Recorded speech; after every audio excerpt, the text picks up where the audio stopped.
Others reincarnate as dragon slayers, high elves, or powerful necromancers. I woke up with a mouth full of grit and eyes burning from a sun that doesn't just shine, it hunts. My name is Sio Jihan, and I am currently lying on a salt crust so hard it feels like concrete. This place is called the Salt Dead End.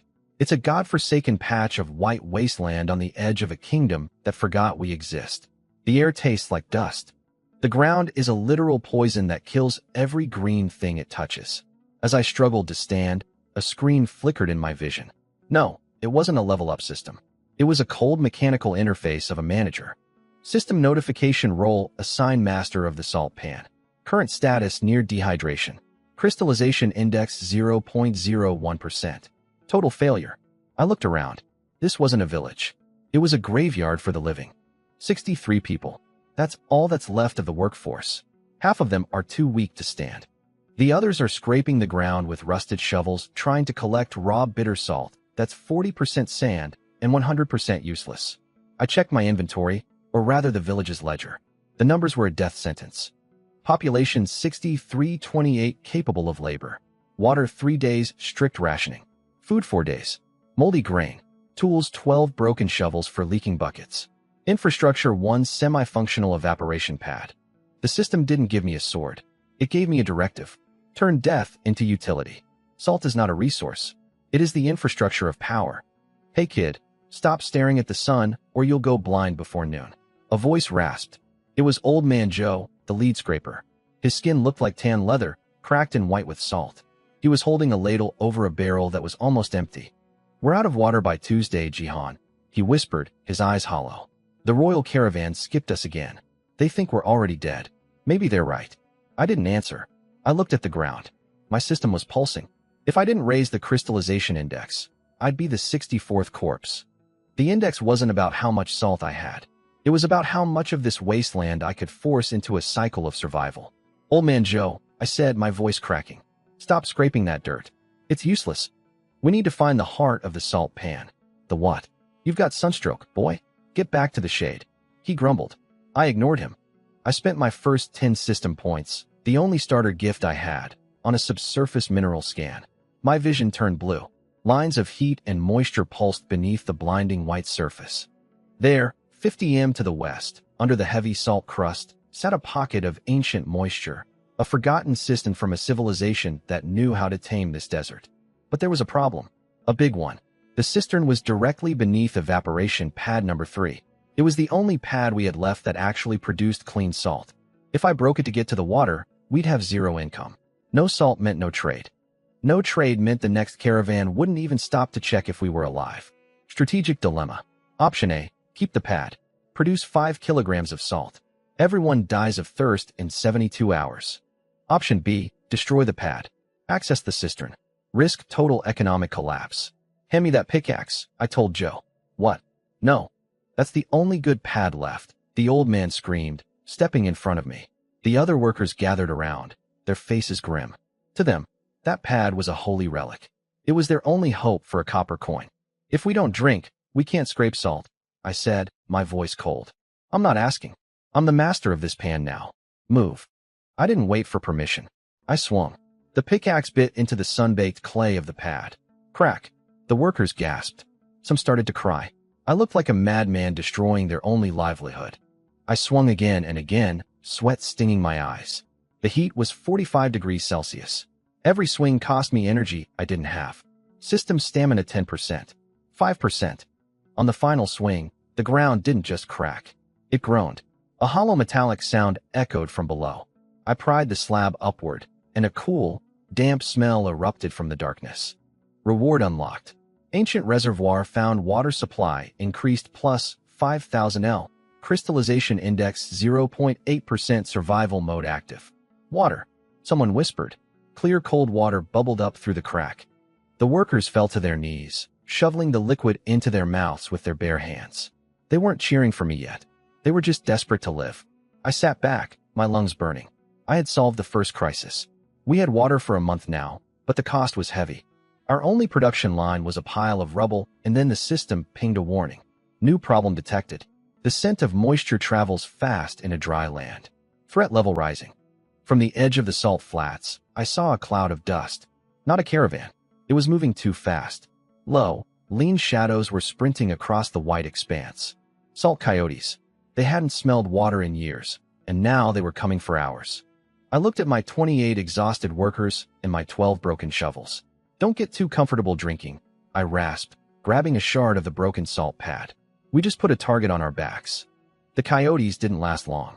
A pack of starving animals is no match for 28 men who finally have a reason to fight, protecting their only source of water. We drove them off with stones and broken shovels. But as the dust settled, the real monster stared us in the face. It wasn't hungry beasts. It was the math. I looked at the pile of salt we had managed to scrape together over the last 12 hours. It was a pathetic grayish mound filled with sand, clay, and bitter minerals that made it taste like rusted iron. Old Man Joe stood over it, wiping sweat from his brow. There it is, giant. 5 baskets of grade C desert grit. If we're lucky, a merchant might trade us a bag of sour grain for the whole lot. If we're unlucky, they'll laugh and leave us to rot. I knelt down and rubbed the grains between my fingers. The system interface flickered over the pile. Analysis: raw crust, purity, 38%. Market value: 1 copper per 10 kilograms. Processing cost: 5 L of water per kg. Boiling method: it's garbage, Joe, I said, standing up. We're working like slaves to produce trash. If we keep doing it this way, we'll use more water processing the salt than we'll earn back in trade. That's a death spiral. It's how we've always done it. Joe snapped, his voice trembling with exhaustion. You scrape, you wash, you dry. What else is there? Zoning, I replied. I pulled out a stick and began drawing a grid in the white dust. The salt pan isn't one giant flat. The edges are heavy with calcium and clay. The center is where the pure crystals form. From now on, we stop scraping everything. We divide the field into 3 sectors: industrial, food grade, and medical. We focus 80% of our labor on the center, the heart. I want pure white crystals, not this gray dirt. The workers looked at me like I was insane. To them, more volume meant more survival. To me, volume was a trap. I needed quality. I needed a product that people couldn't refuse. Strategic upgrade. Refining platforms cost 200 system points earned from the coyote defense. Effect increases purity by 25%. Reduces water consumption by 15%. I activated the upgrade. Beneath our feet, the salt crust began to hum. The heart of the salt pan responded to my will, slowly shifting the mineral layers. I ordered the men to build raised drying platforms using the stones we unearthed from the cistern. We stopped boiling the water, which wasted fuel we didn't have, and started using fractional crystallization, a technique the system fed directly into my brain. The numbers shifted. 100 kilograms of dirt used to yield 10 kilograms of bad salt. Now, 50 kilograms of selected crust was yielding 15 kilograms of grade white gold. Look at this, Joe whispered, holding up a handful of crystals that caught the sun like diamonds. I've been here 40 years. I've never seen salt this white. It's beautiful. Crystallization index 1.2%. But progress has a scent. And in the desert, that scent is greed. 3 days into our new routine, a cloud of dust appeared on the horizon. This time, it wasn't animals. It was a carriage flanked by 4 mounted guards in the tattered blue livery of the provincial governor. Out stepped a man who looked like a bloated toad in silk robes. Supervisor Han, the man who was supposed to manage this dead end, but usually only showed up once a year to collect taxes that he mostly pocketed himself. Well, Han sneered, covering his nose with a perfumed handkerchief. I heard rumors that the salt dead end had found a spring. And look at this. You've been busy, Jihan. That salt looks expensive. He gestured to one of his guards, who kicked over a basket of our freshly dried crystals. Since you've had such a productive week, the governor's share has tripled. I'll be taking 70% of this pile. Consider it back rent for the water you're stealing from the king's land. The workers froze. 70%. That would leave us with nothing. All our work, all our water gone to line this toad's pockets. The water was forgotten. Supervisor, I said, stepping forward just like we were. And the tax is 20% as per royal decree. Han laughed, a wet, disgusting sound. The decree is whatever I say it is out here. Guards, load the wagons. If anyone resists, they're obstructing royal business. Execution on the spot. I felt the anger rising, but I didn't reach for a weapon. I reached for the system. I had the heart of the salt pan under my control. Han was standing right on top of a concentrated mineral vein. You want the salt, supervisor? I whispered. Take it. I focused every bit of my remaining system energy into the ground beneath his feet. I didn't make a hole. I did something worse. I activated instant desiccation. The air around Han suddenly turned bone dry. The salt in the baskets near him didn't just sit there. It started to pull the moisture directly out of the air and out of his very skin. Han shrieked as his expensive silk robes began to stiffen. The salt in the wagon suddenly increased in weight tenfold, the wooden axles snapping under the impossible pressure. What is this? Sorcery? Han screamed, falling to his knees. His skin was turning white and ashy. The salt was literally drinking his sweat. It's just physics, supervisor, I said, walking closer. This land is hungry for water. If you try to take our lifeblood, the pan takes yours. Leave the salt. Leave the wagons, and don't come back until you're ready to trade fairly. Terrified, Han scrambled into his carriage. His guards, seeing their heavy wagons broken and immovable, fled on horseback. We had won. We had the wagons, the horses they left behind, and our salt. The departure of Supervisor Han wasn't just a victory. It was a drug. For the first time in years, the people of the salt dead and weren't looking at the ground in shame. They were looking at me. We have the horses. We have the wagons. We have the water, I declared to the 63 souls gathered around the broken evaporation pad. But Han will be back, and he won't bring a perfumed handkerchief next time. He'll bring a battalion to survive. We don't just need salt. We need a wall. We need weapons. And we need to grow so fast that the kingdom can't afford to kill us. The system chimed in my ear, responding to my ambition. Opportunity detected. Expansion mode. Goal: triple production in 72 hours. Reward: Crystal Fortress Blueprint. Warning: system stability is tied to the balance of the salt pan. I ignored the warning. I was drunk on the potential of the numbers. I ordered the workers into 2 shifts. 16 hours of labor under a sun that felt like a physical weight. We tapped the ancient cistern harder, pumping hundreds of liters of water into new, larger evaporation basins I'd carved directly into the white clay. Jihan, the ground is getting soft, Old Man Joe warned, his voice cracking from the extra shifts. The pan needs to breathe. If you pull too much water and dry it too fast, the salt turns bitter. It gets tainted with magnesium. No one will buy it. Keep digging, Joe. I snapped, my eyes glued to the flickering blue interface. The system says we need 10 tons of salt to hit the next index tier. If we don't hit it, we're just a target. Efficiency over tradition. Move. For 48 hours, the salt dead and became a factory of sweat and steam. We weren't just scraping anymore. We were industrializing. I pushed the 28 capable workers to their absolute breaking point. And then I pushed the elderly and the children to help with the sorting. Crystallization index 1.8%, 2.2%, 2.9%. The numbers were climbing. I could see the victory. But then the environment struck back.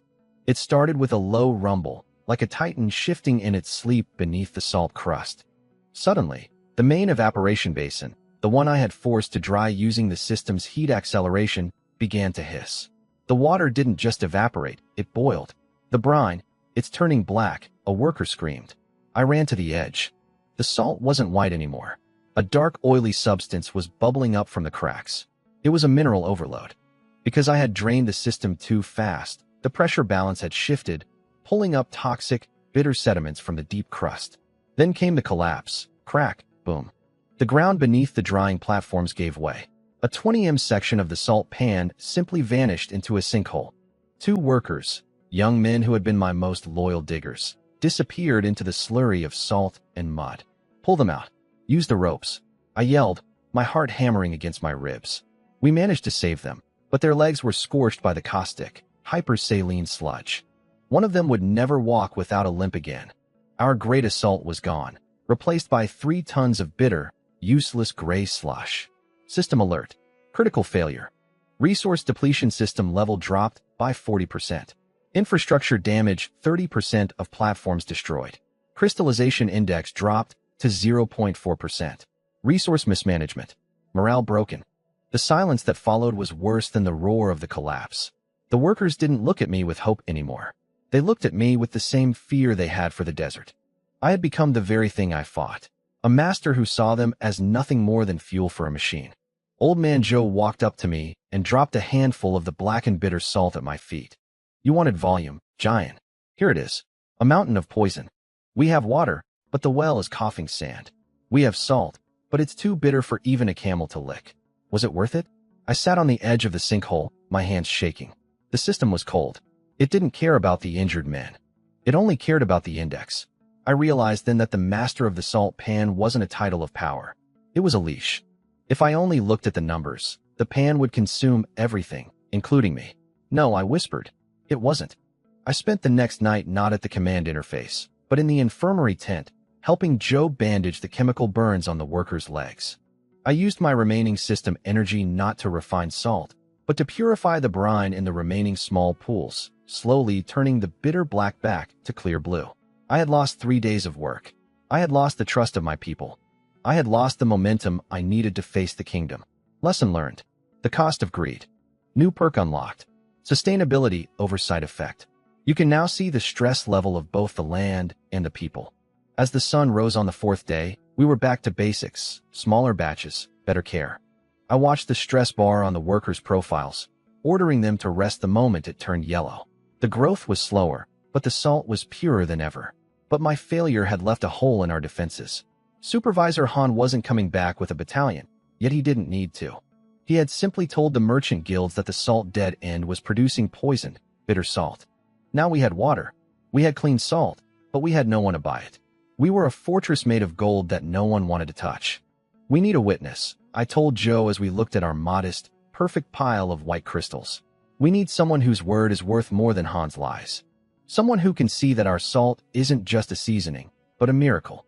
And who would come to this hellhole to testify for us? Joe asked. A professional, I said, looking at the horizon. Someone who hates losing money as much as I hate losing people. That was when I saw it. A single fast-moving scout on a camel. He wasn't a guard. He was a scout for a grand caravan. The dirty economics of the wasteland were about to get a lot more complicated. I needed someone to count every grain. I needed a shark in this ocean of salt. The scout on the camel didn't come alone. Behind him, shimmering in the heat haze like a mirage, was a small, high-speed merchant train. These weren't the heavy lumbering wagons of Supervisor Han. These were the sand skimmers, light carriages with wide wheels built for profit and speed. At the head of the train sat a woman who looked like she was made of sharp angles and cold iron. Her name was Rena, and in the merchant guilds of the southern desert, they didn't call her a traitor. They called her the blood counter. I heard the salt dead end was under new management, Rena said, stepping off her carriage. She didn't offer a hand. She pulled out a magnifying glass and a small scale. I also heard your salt was bitter enough to kill a horse. Supervisor Han has been very vocal about your failure, Jihan. I didn't blink. I signaled Old Man Joe to bring out a sample of the new batch, the pure slow-dried crystals from the heart of the pan. Han is a thief who couldn't tell the difference between salt and sand if it was shoved in his eyes. Taste it. Rena took a single crystal. She weighed it. She licked it. Then she crushed it on a piece of black velvet. Her eyes, which had been bored and dismissive, suddenly narrowed. 99.8% 8% purity, she whispered. In this godforsaken hole. How management, I replied. But I have a problem, Rena. I'm a producer, not a bookkeeper. I'm losing salt. My piles are shrinking at night, and my ledgers don't match the weight at the gate. I need an auditor who isn't afraid of ghosts. Rena looked at the pathetic collection of hubbles, then at the sparkling white gold in my hand. She smiled, and it was the smile of a predator that had just found a golden carcass. I don't work for copper, Jihan. I work for 5% of the total volume and the right to execute anyone who touches my books. New subordinate recruited. Rena the accountant. Special skill phantom audit. Current corruption level 32% critical. Welcome to the dead end. I said start counting. Rena didn't waste an hour. By sunset, she had set up a desk in the middle of the main warehouse, her quill scratching against parchment like a serrated knife. While the workers slept, she cross-referenced the shift logs with the delivery receipts. By dawn, she walked into my tent and dropped a sheet of paper on my chest. You're being bled dry, Jihan, she said, her voice flat. Your loyal guards, the ones Han left behind to protect the village, are walking out of the back gate with 40 kilograms of greatest salt every single night. That's 1,200 kilograms a month. That's enough to buy a small villa in the capital. I sat up, the cold calculations of the system flashing in my eyes. Resource loss analyzed. Missing salt, 1.2 tons. Current security, Sergeant Grum and 6 guards. Status, traders, and the pay of the merchant guild. Grum thinks I'm a soft-handed kid who got lucky with a well, I muttered, standing up. He thinks he's the real power here because he has a sword and I have a shovel. He's not wrong, Rena noted, sharpening her quill. He's armed. Your workers are terrified. If you accuse him, he'll just kill you and tell the governor you died in a tragic mining accident. What's your plan, Master? I'm not going to accuse him, I said, opening my system menu. I'm going to make his theft impossible to hide. I spent 500 points of my stored energy on a new system feature, magical tracer seals. It wasn't a visible mark. It was a microscopic change in the crystal structure of every grain of salt produced that day. To the naked eye, it looked like normal salt.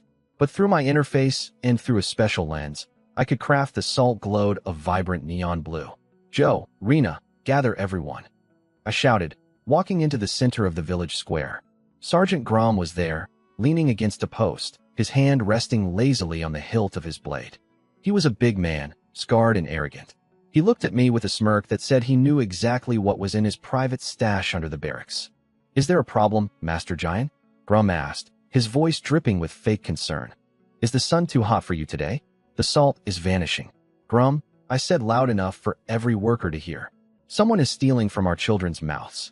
From today, no salt leaves this village without my seal. If salt is found outside the warehouse without a permit, it will be considered treason against the crown. Grom laughed. Seals, you going to sign every grain with your name, boy? Good luck with that. I didn't laugh back. I turned to Rena. Count the evening shift. Every gram. That night, Grum did exactly what I expected a greedy man to do. He panicked.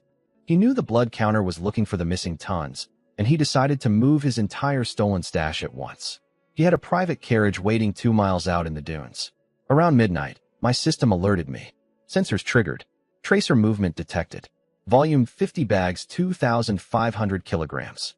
Location rear gate. I watched Grom and his 6 guards quietly load the heavy bags onto a wagon. They were muffled, silent, moving like shadows. They thought they were invisible. They're moving, Jihan, Rena whispered, standing beside me in the dark. She held a crossbow I bought from her caravan. We can take them at the gate. No, I said, putting a hand on the bow. 7 armed men against 2. Those are bad odds. We're strategists, Rena. We don't fight the man. I didn't call the workers to arms. I didn't shout for help. I walked to the main valve of the ancient cistern, the one we had worked. So hard to open. RA is taking the salt to the desert, I whispered. But the desert belongs to the pan, and the pan needs its water. I diverted the water pressure. I didn't shut it off. I redirected the entire flow of the underground reservoir toward the barracks and the guards' private quarters. Within minutes, their living space was flooded, but that wasn't the point. I had also shut off the external water troughs. The only places for miles where a horse or a man could drink.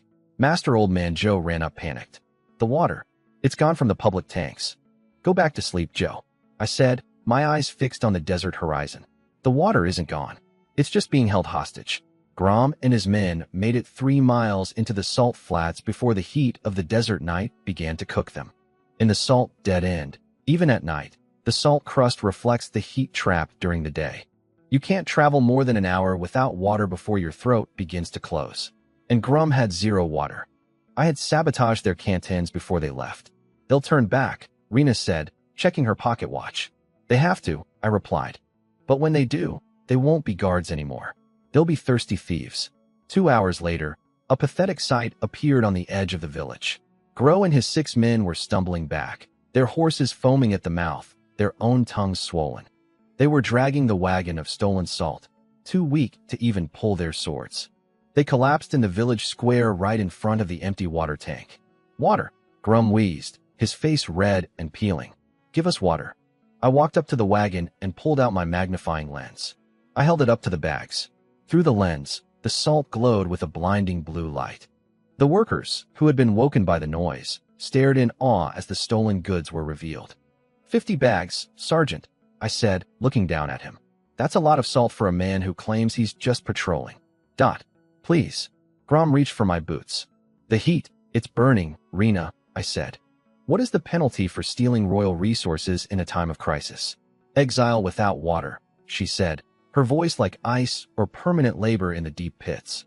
I looked at the thirsty, broken men. You have a choice, Grom. You can walk back into the desert right now, or you can pick up a shovel and work until every gram of this salt is processed and paid back.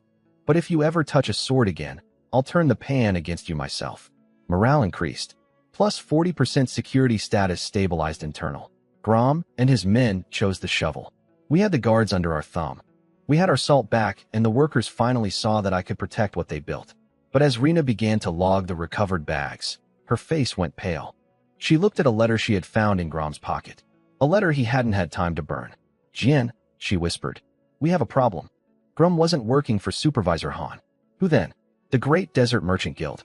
The people who control the grain shipments for the entire province. Gro's contact says if the salt doesn't arrive by the full moon, they'll declare this entire sector a plague zone. Not a plague zone. I asked. It means they stop the caravans, Rena said, her eyes filled with dread. No grain, no medicine, no outside contact. They're going to starve us out, Jihan. They don't want to fight us for the salt. They'll just wait until we die of hunger and take it for free. The declaration of a plague zone wasn't a death by sword. It was a death by silence. In the 3 days following Rena's discovery of the letter, the horizon remained empty. No dust clouds from approaching grain wagons. No bells from the merchant mules. The salt dead and was being surgically cut out of the world's map. The numbers are turning red, Jihan, Rena said, tapping her ledger. She looked paler than usual, her sharp eyes scanning our dwindling silos. We have 63 workers plus the 7 guards who are now essentially prisoners. We're consuming 40 kilograms of grain a day. At this rate, the flour bins will be empty in exactly 9 days. After that, we eat sand. Old man Joe paced the warehouse, his hands trembling. We can't fight a famine, boy. You can't use your magic salt to fill a stomach. If the guild doesn't send the moon caravan, people will start leaving. They'll risk the desert walk rather than wait here to starve. System alert. Food security critical. Estimated time to famine, 9 days. Morale decay -5% per day. I'm not going to let them starve, Joe, I said, my mind racing through the system's database. The Merchant Guild thinks they own the desert because they control the roads. But they've forgotten one thing. The desert isn't just roads. It's the people who live off the paths. The sandwalkers? Rena asked, her eyebrow arching. The nomads? They're savages, Jihan. They don't trade in coin, and they certainly don't have grain. They don't have grain, but they have cattle, I replied. Vast herds of desert buffalo and camels. And I know their biggest problem. They lose nearly 50% of their meat to the heat every single week. They kill an animal, eat what they can, and the rest before they can reach a market. I looked at the piles of high-purity salt, the white gold we had worked so hard to refine. Salt isn't just a seasoning, Rena. In a world without ice, salt is time. It's a battery for life. Strategic decision, resource transformation, goal, shift from salt merchant to food hub. Tactics, meat preservation, salting. I sent the scout, the one who had arrived with Rena, out into the deep dunes with a single bag of our greatest salt. I told him to find the nearest nomadic clan, the Blue Veil tribe, and tell them that the salt dead end was offering a life for salt exchange. 2 days later, the horizon blurred with the movement of hundreds of hooves. The nomads arrived like a storm, their blue robes fluttering in the wind. At their head was a scarred chieftain named Varric. He looked at our small white village with deep suspicion. You are the boy who thinks he can stop the rot? Varric asked, his voice like grinding stones. He pointed to a slaughtered buffalo on the back of a packed beast. The meat was already turning gray in the afternoon sun. If you can save this meat, I will give you 3 live cows for every 10 bags of your white dust. Watch, I said. I didn't just dump salt on the meat. I used the heart of the salt pan to create a specialized desiccation zone inside our new warehouse. I taught the workers, including Grom and his shamed guards, how to slice the meat thin, how to rub the crystals into the fiber, and how to hang it in the dry salt-chilled air of the underground chambers. Processing log meat curing input 500 kilograms raw meat plus 50 kilograms great salt. Output 350 kilograms salted rations. Shelf life 6 months. System bonus nutrient retention plus 20%. By the time the sun set, the warehouse didn't smell like dust and sweat anymore. It smelled of rich cured protein. Bert took a piece of the dried meat, chewed it slowly, and his eyes widened. It wasn't just preserved, it was delicious. The high purity of our salt didn't leave the usual bitter aftertaste of desert mine minerals. This is better than the king's rations, Barak declared. He signaled his men. Bring the cattle. We have a deal. Morale increased plus 60%. Food security established. Crystallization index 3.5%. Rina was frantically updating her books. Jihan, do you realize what you've done? We don't need the merchant guild's grain anymore. We have a direct line to the nomadic protein supply. If we process their meat and trade it back to them or to the army outposts, we're not just a mining camp. We're a fortress of food. That's exactly the plan. I said, Rina, I want a full inventory of our salt meat packs. I want them packed in sealed leather bags. We're going to wait for the guild's envoy. He'll be coming soon to check if we're dead yet. The envoy arrived on the 10th day, the day Rina had predicted our famine would begin. He rode a magnificent white horse accompanied by a small unit of professional mercenaries. He expected to see gaunt faces and desperate people begging for mercy. Instead, he found the people of the Salt dead and sitting around a massive communal fire, roasting fresh beef and eating dried meat strips with laughter. The smell of the barbecue wafted across the Salt flats, hitting the envoy like a physical blow. What is the meaning of this? The envoy shouted, his face turning a deep shade of red. This area is under quarantine. You should be starving. Quarantine? I asked, walking out of the warehouse with a strip of jerky in my hand. I offered it to him. We hadn't noticed. We've been quite busy. We've actually just signed a 3-year exclusivity contract with the Blue Veil Nomads. It seems they prefer our salt to your moldy grain. The envoy looked at the fat, healthy cattle grazing near our water troughs. He looked at the strong, defiant faces of the workers. His plague zone had failed. In fact, it had backfired. By cutting us off, he had forced us to create an independent economy. The guild will not forget this. Sio Jihan, the envoy hissed, refusing the meat.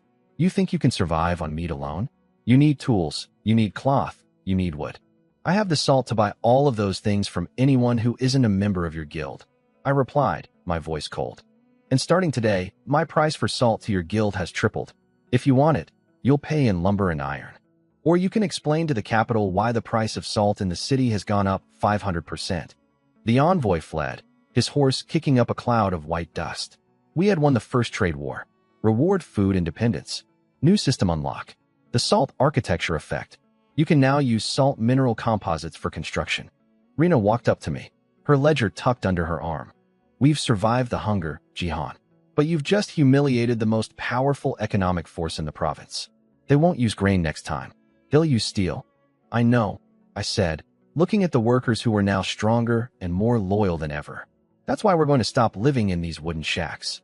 If they want to come for our salt, they'll have to break through it first. I opened the system menu, but crystallization index was glowing. We had enough points for the first major upgrade. Joe, Rina, Grum, I called out. Stop the celebrations.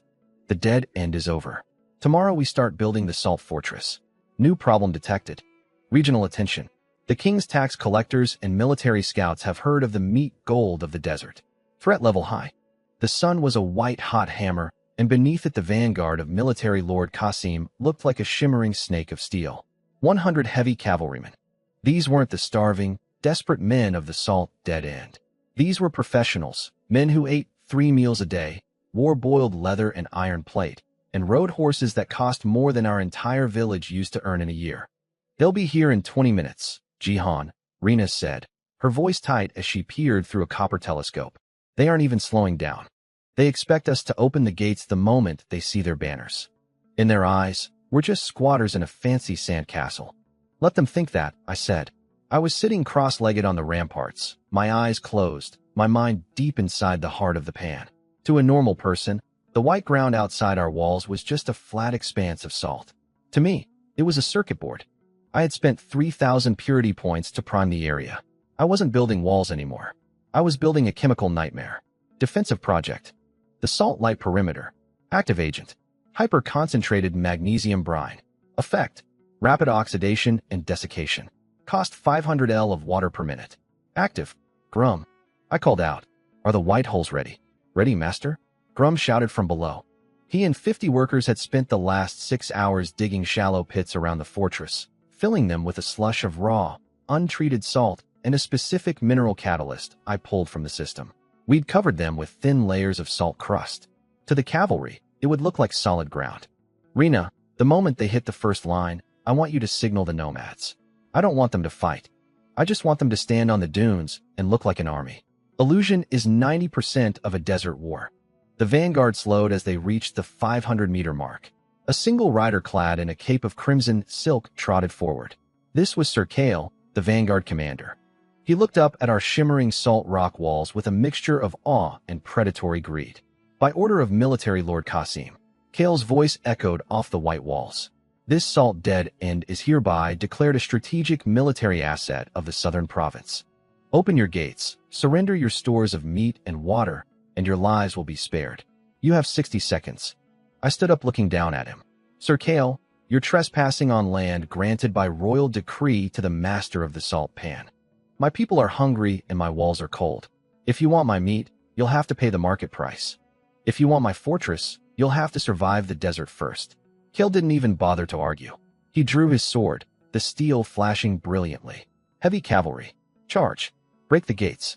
Leave the master alive. The Lord wants to know how he built this place. 100 horses, each weighing 600 kilograms, accelerated into a gallop. The ground literally shook.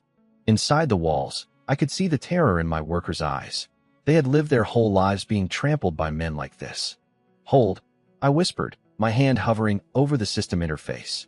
The cavalry reached the 300-meter mark. The kill zone now. I activated the brine venting beneath the horses' hooves. The ground didn't collapse. It liquefied, but it wasn't water. It was a hyper-saturated brine slurry, colder than ice and more corrosive than acid. Trap activated, the gyroscopic sink. The first line of horses didn't just stumble. They stopped as if they'd hit a wall.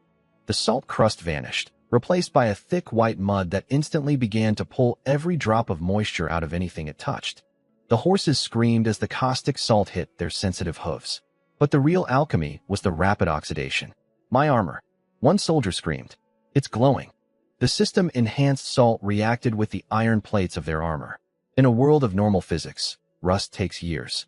In my salt pan, with the power of the crystallization index behind it, it took seconds.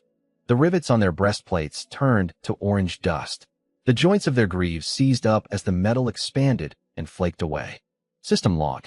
Corrosion damage. Enemy equipment integrity minus 60%. Cavalry mobility minus 85%. Fear factor critical. Retreat. Fall back. Kale yelled. But his own horse was chest deep in the salt slush, its fine leather saddle cracking and shriveling as the salt drank the oil from the hide. The vanguard was a mess. Men were falling off their horses into the brine, their skin turning white and itchy, their expensive weapons becoming rusted, jagged pieces of scrap. It was a non-lethal defeat, but it was absolute. They looked like a pack of drowned rats in a bucket of bleach. Rena, now on the dunes surrounding the fortress, 300 nomads, the Blue Veil tribe, suddenly appeared. They didn't charge. They just sat on their camels, silhouetted against the sun, their spears glinting. To the panicked soldiers, it looked like we had a desert army of thousands waiting to finish them off. Sir Kale, covered in white salt crust, his beautiful armor now a rusted cage, looked up at me on the ramparts. His eyes were wide with a terror that only a professional soldier feels when he meets something he can't understand. What? What are you? He wheezed. I'm the master of the salt pan, I said, my voice amplified by the acoustics of the salt rock walls. And you're standing in my workshop. Go back to Lord Qasim. Tell him his vanguard was defeated by the very ground they tried to steal. Tell him if he wants to talk, he comes with a merchant, not an army. Or next time, I won't just rust his steel. I'll turn his blood to salt. I released the pressure. The white holes drained back into the subterranean vents, leaving the cavalrymen in a dry, cracked basin. They scrambled away, abandoning their rusted armor and their seized-up equipment, fleeing back toward the southern horizon. Victory, first defense of the bastion. Reward, 10,000 purity points. New title, The White Terror. Crystallization index, 8.5%. Inside the fortress, there was no cheering at first, just a heavy, stunned silence. Then, Old Man Joe sat down on a pile of salt rock and started to laugh. It was a wild, hysterical sound that soon spread to the rest of the workers. Grom was slapping his knees, and even Rena had a faint, predatory smirk on her face. We did it, Joe gasped. We drove off the king's cavalry without a single spear. We drove off 100 of them. Rena corrected him, her quill already moving across the ledger. But Giant, look at the cost. She showed me the numbers. Resources exhausted. Water reservoir minus 15,000 L. Trap activation. System energy 10% remaining. Worker exhaustion high. We're a miracle today, Jihan. Rina said, looking at me with a new kind of intensity. But you've just humiliated a military lord. Qasim won't just send more men. He'll go to the king. He'll say there's a rebel wizard in the desert building a fortress out of white gold. He'll make us a national threat. I know, I said, looking out at the abandoned rusted armor littering the salt flats. That's why we're not stopping here. We've built the walls. We've built the traps. Now we build the influence. I turned to Grom. Gather that rusted iron. Every scrap of it. We're going to melt it down, mix it with our salt composite, and build something the kingdom has never seen, the Salt Iron Road. And what's that for? Joe asked. It's for the Grand Caravan, I replied. Until now, the desert was a barrier. But with our salt rock paving, we can build a road that never shifts, never floods, and allows a wagon to travel 3 times faster than before. We aren't going to hide in this fortress, Joe. We're going to make ourselves the center of the world's trade. If the king wants to destroy us, he'll have to destroy his own economy to do it. Strategic shift from defense to global trade hub. New project, the Alabaster Highway. Goal, connect the southern coast to the central capital. The expansion was no longer just about survival. We had the water. We had the food. We had the walls. Now we were going to build an empire on a foundation of salt. But as I looked at my hands, I saw they were pale and cracked. My stress bar was in the red. The system was pushing me as hard as I was pushing the pan. Jihan, Rina asked, her voice uncharacteristically soft. Are you okay? I'm fine, I said, though the white light of the desert seemed brighter than it should be. Just get the meat ready for the next trade. And find me a spy. I need to know what Lord Qasim is saying to the king. The salt architecture was finished, but the great game of kings had just begun. The success of the Alabaster Highway was a double-edged sword that cut deeper than any cavalry charge. For 3 months, the salt dead end had transformed from a forgotten hubble into a shimmering beacon of commerce. We had paved the road with salt rock composite, a surface so hard and smooth that a merchant wagon could travel 30 m a day instead of 10. The nomadic tribes were rich in salt meat, and my people were no longer starving. We were thriving. Current status, the Alabaster Hub, population 850, plus 400 nomadic seasonal workers. Crystallization index, 12.5%. Regional influence high. Salt meat supplies 40% of the southern frontier. The coin is flowing in. Jihan, Rina said, her fingers stained with ink as she tallied the latest trade duties. But so is the gossip in the capital. They're calling you the Salt King. They say you have a mountain of gold hidden under the white crust. They say you're building an army of desert ghosts. I don't want an army, Rina, I said, looking out from the ramparts. I want to trade monopoly. If we control the road and the salt, the king can't touch us without starving his own cities. He doesn't need to starve his cities if he just kills the man who owns the road. A growly voice spoke up. It was Sergeant Grom. He had just returned from a scouting mission to the southern borders. His face was caked in dust, and his horse was shivering with exhaustion. Lord Qasim is coming back, Jihan. And this time, he isn't bringing a 100 scouts. He's leading the Iron Hammer Division, 5,000 heavy infantry, 300 siege engines, and a specialized unit of alchemists from the Royal Academy. They're 10 days out. The silence that fell over the command room was cold. 5,000 men. My fortress was strong, but we had fewer than 300 able-bodied fighters, most of them miners with picks and nomadic scouts with light bows. We were an economic miracle, but we were a military insect compared to the kingdom's iron hammer. System alert. Existential threat detected. Opponent, the Iron Hammer Division. Strength level, 10,000. Current defensive strength, 1,200. Survival probability, 4.2%. We can't fight 5,000. Old Man Joe whispered, his hands shaking as he held a lump of refined salt. We have the water and the meat, but they'll just sit outside our walls and wait for the sun to cook us. They'll dismantle the highway brick by brick. No, I said, my eyes narrowing. Qasim is a professional.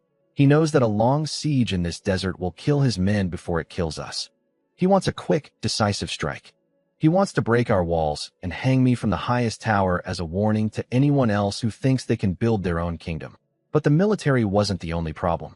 2 days after Gro's news, a new figure arrived at our gates. He didn't come with a sword. He came with a staff of bleached bone and a robe of pure white silk. He called himself the Prophet of the White Sun. The salt is a curse. The prophet screamed to the crowd of refugees and workers at the gate. This master is digging into the bowels of the earth to release the demons of the ancient world. The white gold you eat is the dust of the dead. The fortress you live in is a tomb built of sins. Internal threat, religious failure, morale decay minus 10% per hour. Current descent level 25% and rising. Jihan, the people are scared. Rina hissed, pulling me aside. The prophet is saying that the sinkhole from last month was a sign of divine anger. He's telling the workers that if they stay, the ground will swallow them whole. We've already had 20 people leave for the dunes last night. I looked at the prophet. He wasn't a soldier, but he was more dangerous than Qasim. He was attacking the soul of the system. If the workers stopped believing in the pan would stop producing. And without production, we had no points to spend on defenses. Strategic dilemma, the prophecy versus the pan. Option A, execute the prophet. Stops the descent immediately. Moral decay minus 40% fear-based. Risk of internal rebellion high. Option B, debate the prophet. High risk of failure. Logic doesn't beat faith. Option C, assimilate the miracle. Use the system to outperform the gods. I'm not going to kill him, Rina. I said, I'm going to make him a believer. I spent 8,000 purity points, nearly everything I had saved from the highway profits, on a new system tier, atmospheric crystallization. That night, as the prophet stood under the full moon, shrieking about the demons in the dust, I activated the heart of the pan. I didn't pull salt from the ground. I pulled the humidity from the air, the tiny invisible drops of water that survive even in the desert night, and I fused them with the mineral dust floating in the wind. Suddenly, it began to snow. But it wasn't cold. It was white, shimmering crystals of pure edible salt falling from a cloudless sky like manna. The crystals glowed with a soft blue light, coating the fortress and the crowd in a layer of stardust. Is this the dust of the dead? I shouted, walking out into the square, my voice amplified by the system. Or is it the bounty of the sun? The pan doesn't just take profit. It gives. It turns the very air into food. If your gods hate this place, why do they shower us with white gold? The prophet fell to his knees, staring at the glowing crystals on his palms. He tasted one. It was the purest salt we had ever produced. Sweet, rich, and filled with the system's vitality buff. Morale restored 100%. New subordinate recruited forcefully, the prophet effect. Religious fervor now fuels the workforce. Production speed plus 30%. It's a miracle, the crowd whispered. The fear was gone, replaced by a fanatical devotion. They weren't just workers anymore. They were the chosen of the pan. That was an expensive trick, Jihan, Rina said, leaning against the salt rock wall. But it only solves the internal problem. The iron hammer is still coming, and a blizzard of salt won't stop 5,000 heavy infantry. No, I said, looking at the alabaster highway stretching out into the darkness. But the highway will. Grum, gather every scrap of that rusted iron we collected from the first battle. Old man Joe, I need the magnesium slurry in quantities we've never dreamed of. We aren't just going to defend these walls. We're going to turn the entire road into a weapon. The strategy was simple but terrifying. Lord Qasim loved his hammer, the heavy infantry that marched in tight, impenetrable formations. He relied on the road to move his heavy siege engines quickly across the sand. I'm going to let him use the road, I told my team. I'm going to let him march his entire 5,000 men onto the alabaster highway. And then I'm going to use the piezoelectric property of the salt rock. Tactical plan, the conductive trap mechanism. Salt iron road plus static accumulation plus ancient brine conduit. Potential damage. Total system wipe of the iron hammer. It's a suicide mission if the timing is off, Joe warned. If you trigger it too early, you only kill the front line. If you trigger it too late, they're already inside the gates. I'll be the one to trigger it, I said. I'll stand at the gate alone. When the front of his line reaches the 10M mark, I'll ground the circuit. The 10 days passed in a blur of frantic preparation. We didn't build more walls. We built vents. We tunneled beneath the highway, laying down thin lines of the rusted iron scrap we'd refined into conductive wires soaked in hypersaturated brine. The alabaster highway was no longer a road. It was the world's largest electrical capacitor, waiting for a spark. On the dawn of the 11th day, the iron hammer arrived. It was a wall of steel that stretched from horizon to horizon. The sound of 5,000 boots hitting the sand was like a constant low thunder. At the center was Lord Qasim, sitting on a massive armored horse surrounded by his alchemists. They had seen the salt blight traps from the first battle. They were prepared for corrosion. They wore oiled silk over their armor to prevent salt contact. Ko-Jihan. Kasim's voice boomed, amplified by an alchemical megaphone. You have built a wonder in this wasteland. It is a pity I must break it. Surrender now, and I will only execute your leaders. The rest will be taken as royal slaves. I stood on the bridge of the main gate, a single copper rod in my hand connected to the deep core aquifer. Lord Kasim, you march on a road I built. You breathe air I purified. If you take one more step, you are no longer a guest of the pan. You are a sacrifice. Kasim laughed. Alchemists shield the front. Iron hammer charge. The 5,000 men accelerated. They didn't run. They marched in a rhythmic, terrifying stump. The vibration of 5,000 armored boots hitting the salt rock highway began to generate a hum. Static electricity amplified by the system's mineral properties began to crackle along the white surface of the road. System status accumulation at 85%, 90%. Wait for it, I whispered, my hand white-knuckled around the copper rod. The front line reached the 200-meter mark, the 100-meter mark. The silk wrap alchemists were smug seeing that their corrosion protection was working. They didn't realize that I wasn't attacking their armor. I was attacking their nervous systems. Now I slammed the copper rod into the brine-soaked socket at my feet. The sound wasn't a crack of thunder. It was a low, agonizing hum, the sound of a million hornets trapped in a jar. The moment the copper rod hit the brine-saturated socket, the alabaster highway transformed. The salt rock composite built with specialized mineral veins didn't just carry the current, it amplified it. The static electricity generated by 5,000 marching boots, which I had spent 3 months storing in the highway's foundation, was released in a single blue-white pulse.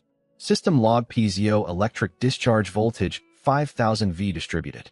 Amperage lethal at contact points. Duration 12 seconds. The front line of the Iron Hammer didn't even have time to scream. 500 heavy infantrymen, linked together by their shields and silk-wrapped armor, became a single massive conductor.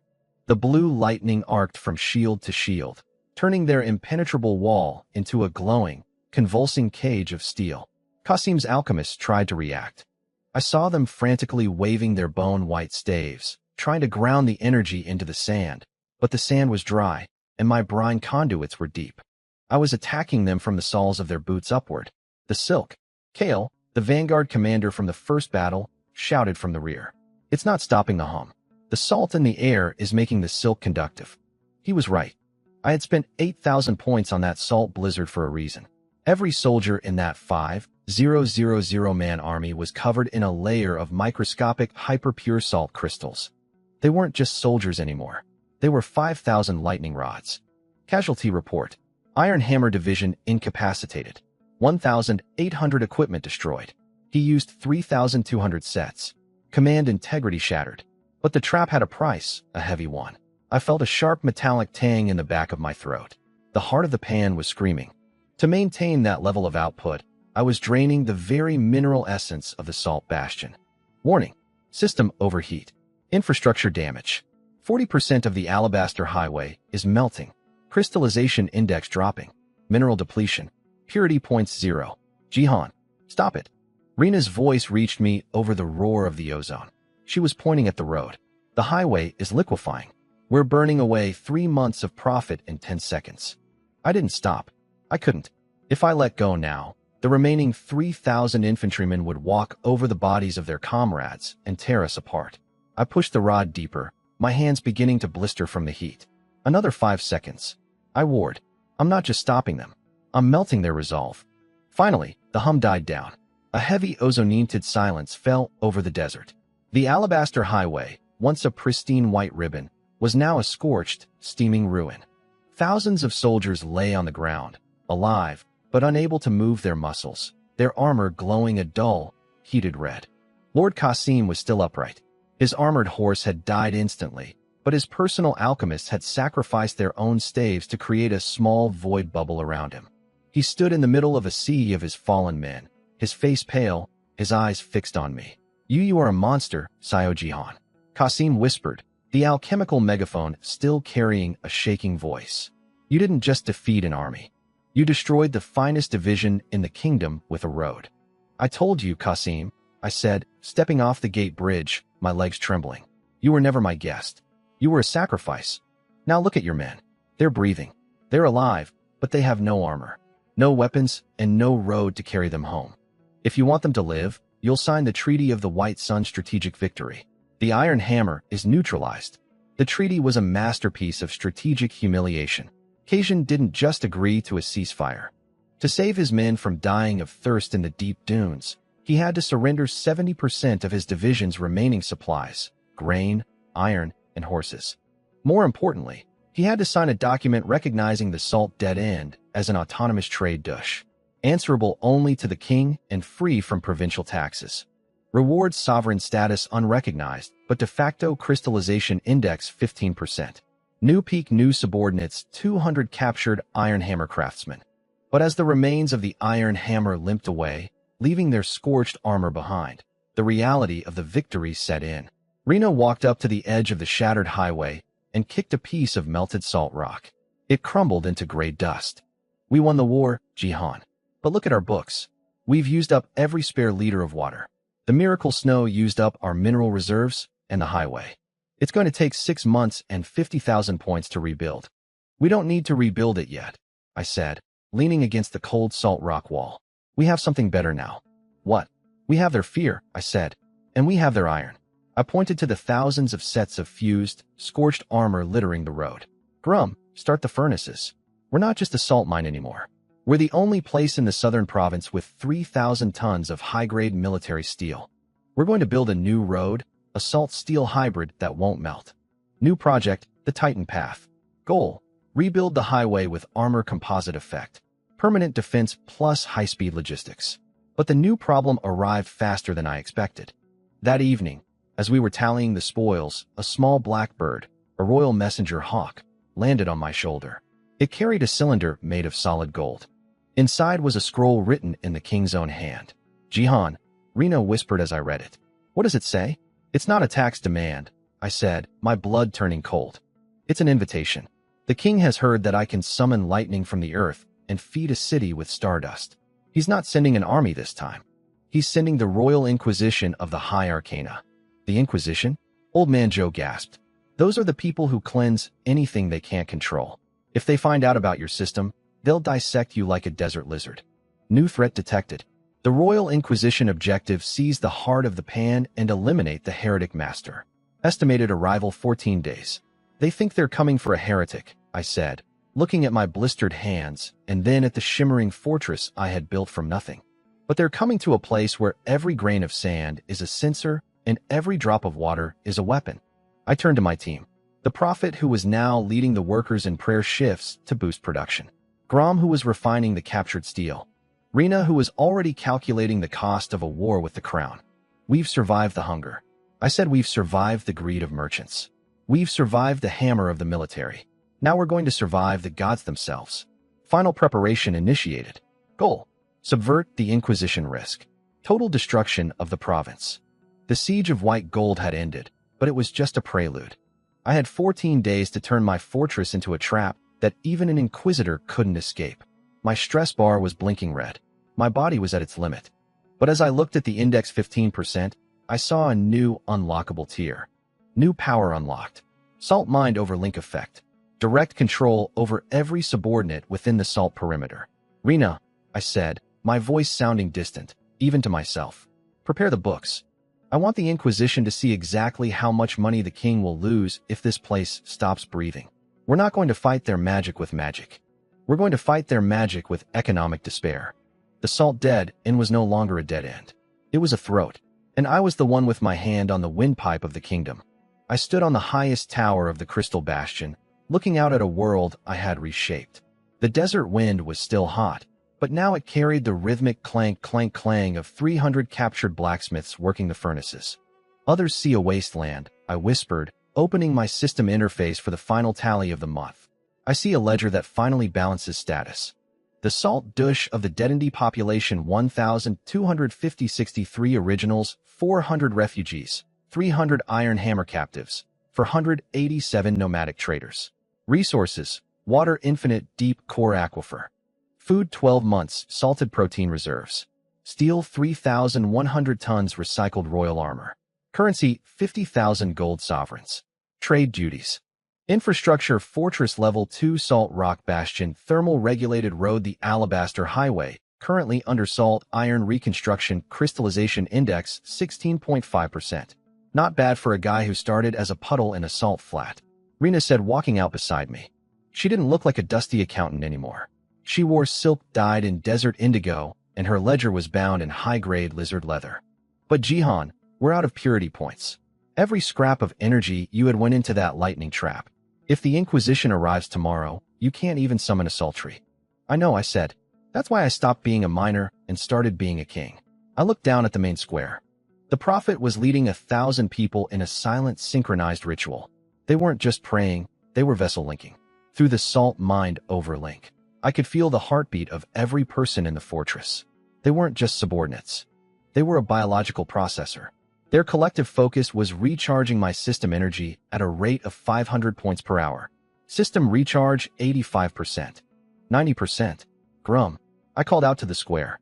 The former sergeant, now my minister of iron, looked up from a massive pile of molten steel.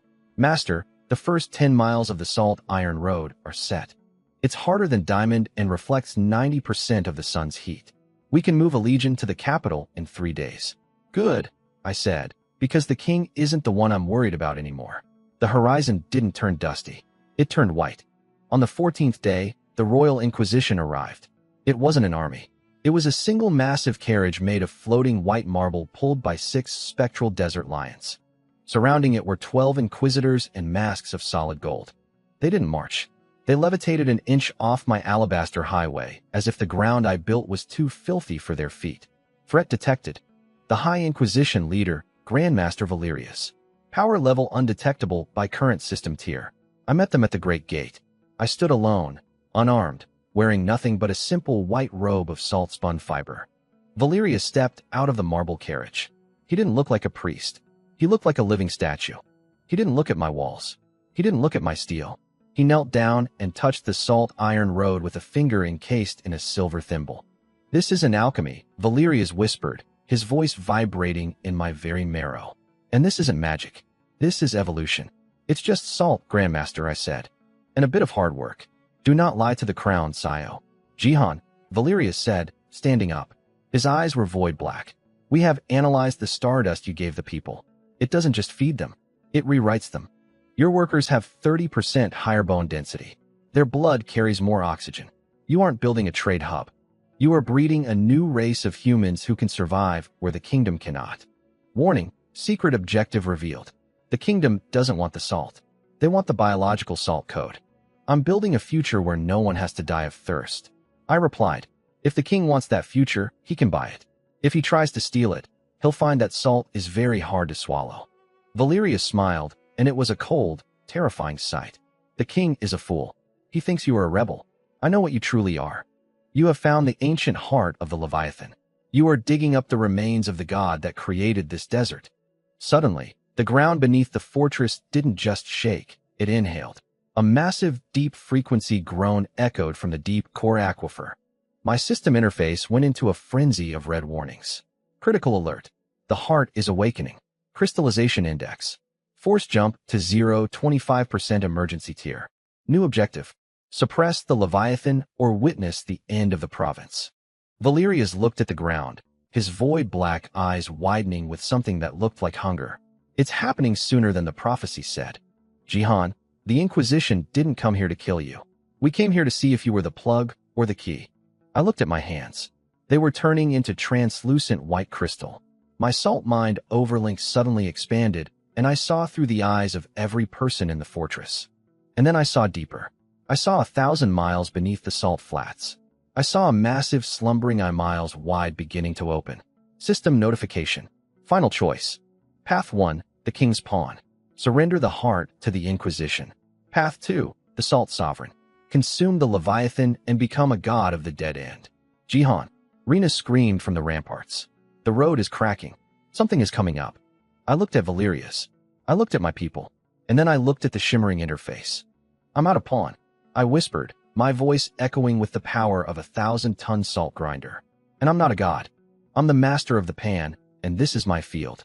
I slammed my crystal and hand into the ground. System override initiated, consuming the Leviathan. A blinding white light erupted from the center of the fortress, turning the desert night into a midday sun. The Inquisition, the walls, the desert, it all vanished in a roar of crystalline power. When the light faded, the salt dead end was gone. In its place sat a city made of living, pulsing white diamond, floating 10 feet above a desert that had turned into a sea of liquid salt. The first arc completed, new status, Duke of the Saltseer. Next threat, the Continental Crusade. I opened my eyes.